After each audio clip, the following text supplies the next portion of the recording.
Olá, pessoal, tudo bem com vocês? Eu sou a professora Daniele do Português com Daniele. Seja muito bem-vindo ao meu canal. Então, pessoal, antes de nós começarmos a nossa aula, eu gostaria de aproveitar e pedir para vocês, aproveitando que é de graça, pedir para vocês se inscreverem aqui no canal, curtirem e compartilhar esse conteúdo com outras pessoas. É claro, né? Se você sentir aí no seu coração uma vontade de ajudar o próximo, você pode me ajudar aproveitando que é de graça. Então, agora sem mais enrolação, vamos falar da nossa aula de hoje. Na aula de hoje, nós vamos falar dos termos oracionais, mais especificamente dos termos essenciais e, mais especificamente ainda, dos tipos de sujeito. Nessa aula, nós não vamos abordar o que é o predicado. Por quê, pessoal? Para a aula não ficar muito longa, nós vamos falar apenas do sujeito e, em uma outra oportunidade, nós podemos falar do predicado, que também é muito importante. Bom, o que é o sujeito ou quem é o sujeito? O sujeito, como eu disse para vocês, é um termo essencial da oração. Ele é o ser do qual se diz alguma coisa, ou ainda executa ou sofre a ação verbal. Ele pode ser também quem pratica ou quem sofre a ação verbal. Nos casos em que o sujeito vai ser quem sofre a ação verbal, nós temos aquela oração em voz passiva, né, pessoal? Mas isso não é um assunto para a aula de hoje. Na aula de hoje, nós vamos falar apenas do sujeito e tipos de sujeito. Vamos adiante. Bom, nós temos aqui um exemplo de um vento áspero sacudiu as árvores. Bom, o que é importante você saber agora? Toda a classificação do sujeito ou toda análise sintática se dá a partir do verbo.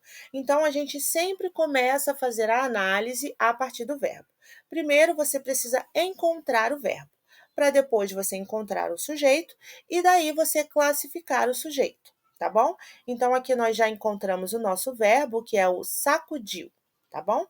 A declaração que está sendo feita aqui é sacudiu as árvores. Agora, quem sacudiu as árvores? Quem sacudiu as árvores foi o vento áspero. Então, pessoal, tudo isso daqui, ó, um vento áspero é o meu sujeito dessa oração, tá bom? Porque foi feita uma declaração sobre esse sujeito. Como eu disse aqui, ó, sujeito é o ser do qual se diz alguma coisa, ou seja, faz uma declaração. Eu faço uma declaração sobre o sujeito. Nós temos aqui também, ó, Gabriel comeu o bolo todo. Essa aqui é a ação de comer. Quem está executando a ação de comer o bolo todo? Gabriel. Então, Gabriel, nesse caso aqui, nesse exemplo, será o nosso sujeito. Nós temos aqui embaixo outro exemplo. Olha, o bolo todo foi comido por Gabriel. Agora vocês percebem que nós temos aqui, ó, o bolo. O bolo não é uma pessoa, assim como o vento não é uma pessoa. E agora vocês percebem também que o sujeito, o bolo todo, não está executando a ação do verbo, ele está sofrendo, olha aqui, ele está sofrendo a ação verbal. Aqui nós temos um caso de sujeito paciente, que eu disse para vocês. Então, gente, como eu disse, o sujeito é o ser do qual se diz alguma coisa, ou seja, se faz uma declaração sobre o sujeito. Ele pode praticar a ação do verbo, ou ele pode sofrer também a ação do verbo. Mas agora vamos adiante. Vamos entender o que é o núcleo do sujeito. Por quê? É muito importante você entender o que é o núcleo do sujeito, porque é a partir do núcleo que você vai conseguir classificar os vários tipos de sujeito existente, tá bom, pessoal? O núcleo do sujeito é a palavra base, ou seja, a palavra principal e mais importante da oração. Olha aqui esses exemplos. A mulher chegou. Como eu disse, a análise ela parte do verbo. Então, a partir do verbo, nós fazemos a análise. Quem chegou? Quem chegou foi a mulher. Tudo isso daqui, ó, a mulher é o nosso sujeito. Mas aqui nós temos uma palavra que é mais importante do que a outra. E qual é a palavra mais importante? A palavra mais importante é mulher. Esse azinho aqui é apenas um artigo que aqui nessa oração ele vai estar funcionando como um adjunto adnominal. O que é um adjunto adnominal? Estar junto do nome. Então, ele só está ali acompanhando o nome, tá bom? O nome mulher, que é a palavra mais importante dessa oração. Então, isso aqui é o núcleo do nosso sujeito. E aqui embaixo nós temos outro exemplo, olha. Meus amigos moram em São Paulo. Quem mora em São Paulo, gente? Quem mora em São Paulo são os meus amigos. Nós temos aqui também duas palavras, meus e amigos. Agora, qual é o núcleo ou palavra mais importante? A palavra mais importante, você concorda comigo que é amigos? Sim, amigos é o núcleo desse sujeito. E esse meus aqui, além de ser um pronome, ele é também um adjunto adnominal. Agora, vamos adiante. Agora que a gente já sabe como classificar, a gente já sabe como encontrar o núcleo do sujeito, vamos entender quais são os tipos de sujeito. Então, os tipos de sujeito são o simples, que é constituído apenas de um núcleo. Pronto, só tem um núcleo, o sujeito simples. Olha aqui o exemplo. Comeu o bolo. Quem comeu o bolo? João. Aqui nós temos apenas um núcleo, então nós temos um caso de sujeito simples. Olha isso aqui agora. O telefone fixo está em desuso. O que está em desuso? O telefone fixo. Então, tudo isso daqui é o meu sujeito. Mas qual é o núcleo desse sujeito? O núcleo desse sujeito é o telefone. Então, só tenho um núcleo, é um caso também de sujeito simples. Olha o outro exemplo aqui embaixo. Os meninos foram aprovados. Quem foi aprovado? Foram os meninos. Os meninos são o núcleo do meu sujeito, né? Olha aqui. Meninos, núcleo do meu sujeito. Então, eu tenho apenas um núcleo, então tenho também um caso de sujeito simples. Bem fácil, né, pessoal? O sujeito composto também é bem fácil, porque é constituído de mais de um núcleo.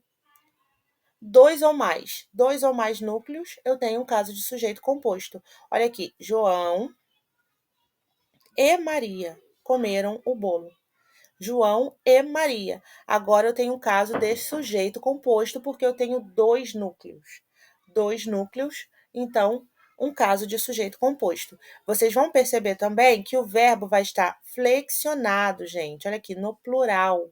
O verbo sempre vai estar flexionado no plural, quando for um caso de sujeito composto.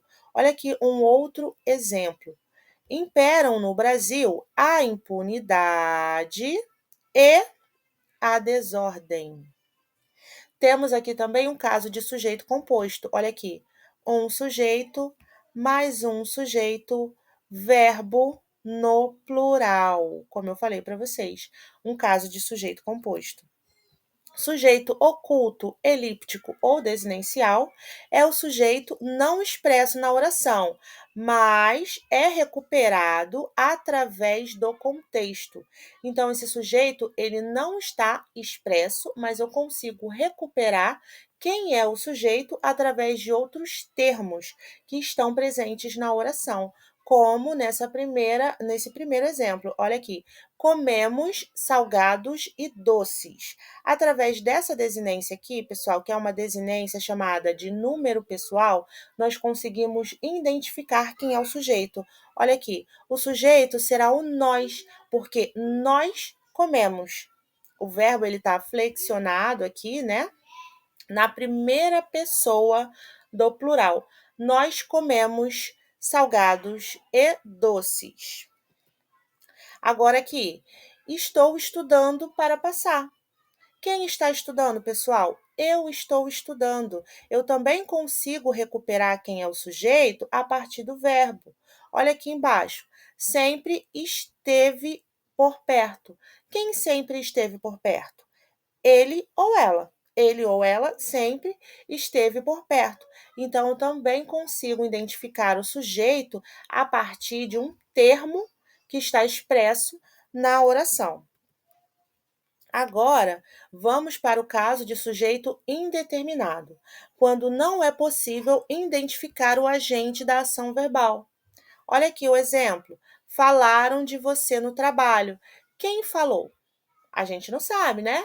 Eu sei que alguém falou, mas eu não sei quem falou. Então, é um caso de sujeito indeterminado, quando eu não consigo identificar o agente da ação verbal. Olha aqui um outro exemplo. Precisa-se de vendedores. Quem precisa de vendedores? Eu também não tenho essa informação. Então, é um caso de sujeito indeterminado. E vocês vão perceber aqui, ó, que nós temos essa partícula aqui, conhecidíssima, né, como partícula de indeterminação do sujeito. Então, toda vez que nós tivermos aqui uma partícula de indeterminação do sujeito, nós não conseguimos identificar esse sujeito. Nós sabemos que existe um sujeito, mas nós não sabemos dizer quem é esse sujeito, tá bom? Olha aqui, sujeito inexistente, ou também conhecidíssimo, oração sem sujeito. Agora, eu vou apresentar para vocês os casos, né, de oração sem sujeito, que também é muito comum de cair em provas. Quando o conteúdo verbal não é atribuído a nenhum ser. Eu tenho aqui 2 exemplos, olha aqui. Havia ratos no porão, choveu durante o jogo. As orações sem sujeito são construídas com verbos impessoais na terceira pessoa do singular. Verbos haver com sentido de existir. Olha aqui no exemplo. Há plantas venenosas nesse local. Há plantas venenosas nesse local. Esse verbo aqui, ele está empregado com o sentido de existir. Então, eu não tenho um sujeito nessa oração. É um caso de sujeito inexistente ou de oração sem sujeito. Olha aqui, gente, outro exemplo, né, de sujeito inexistente ou de oração sem sujeito. Quando o verbo fazer, estar, ser, ir e haver faz referência ao tempo. Olha aqui, deixei 2 exemplos para vocês com o verbo fazer e o verbo ser. Olha aqui. Fazia calor no Rio de Janeiro. E são 5 horas da tarde. Quem fazia calor? Se você perguntar quem fazia calor, nem faz muito sentido, né? E são 5 horas da tarde. Então, são exemplos aqui de orações com sujeito inexistente ou oração sem sujeito, tá bom? Ó, verbos que exprimem fenômenos da natureza também se encaixam nesse caso aqui de orações sem sujeito. E aí eu deixei aqui os exemplos, olha, ventou muito essa noite e anoiteceu rapidamente. Assim como nesse exemplo aqui, ó, choveu durante o jogo, tá bom? Também é um caso, né, de fenômeno da natureza, né? Agora, o nosso resuminho aqui da aula. O sujeito é o ser do qual se declara algo, executa ou recebe a ação do verbo, subdivide-se em determinado e indeterminado.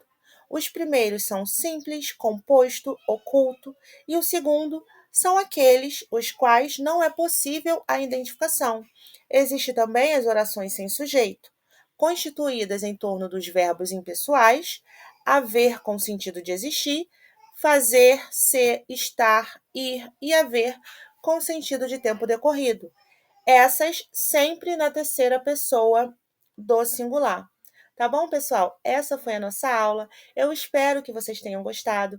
Caso vocês tenham gostado, não esquece de se inscrever aqui no canal, de curtir e compartilhar esse vídeo com outras pessoas. Olha, um beijo para vocês e até um próximo encontro.